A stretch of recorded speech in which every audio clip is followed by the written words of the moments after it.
पद सभापति महोदय, मैं मछली पालन, पशुपालन और डेयरी पे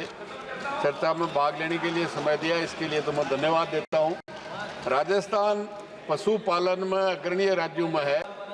जहां विशेष तौर से जो गाय का है, निश्चित रूप से राजस्थान की जो बछड़ों की मेले लगते थे, जिसमें हजारों करोड़ रुपया राजस्थान के किसान को मिलता था। बछड़ों पे पाबंदी लगा करके गाय, बछड़ा और पालने वाले किसान तीनों को मारने का काम मैं समझता हूँ इस राजनीति ने किया है। जहाँ तक दूध का सवाल है, दूध बहुत ही सबसे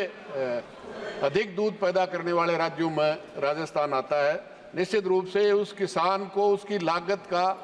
दूध की कीमत नहीं मिलती, इसलिए मेरा आपके माध्यम से मंत्री और सरकार से निवेदन है कि उसका लाभकारी मूल्य तय करने का काम सरकार जब तक नहीं करेगी और जब तक उसके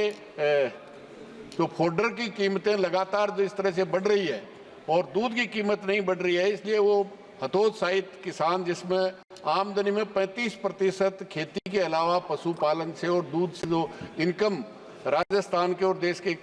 किसान की होती है, उसमें नुकसान होगा।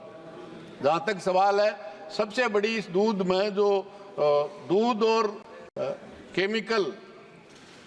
प्रोडक्ट, जो दूध प्रोडक्ट हैं, चाहे वो पनीर हो चाहे मावा हो, बहुत बड़ी संख्या में केमिकल दूध और दूध उत्पाद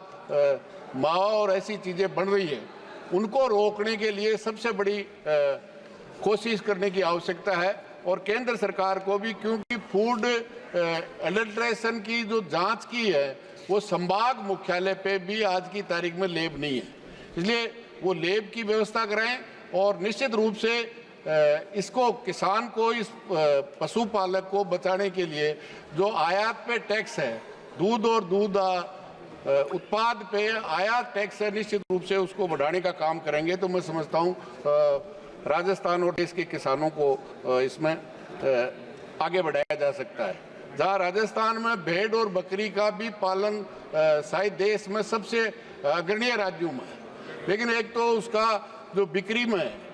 निश्चित रूप से माइनॉरिटी के मुसलमान उसके व्यापारी हैं और पशु क्रूरता के नाम से उनके साथ जिस तरह का चीटिंग किया जाता है।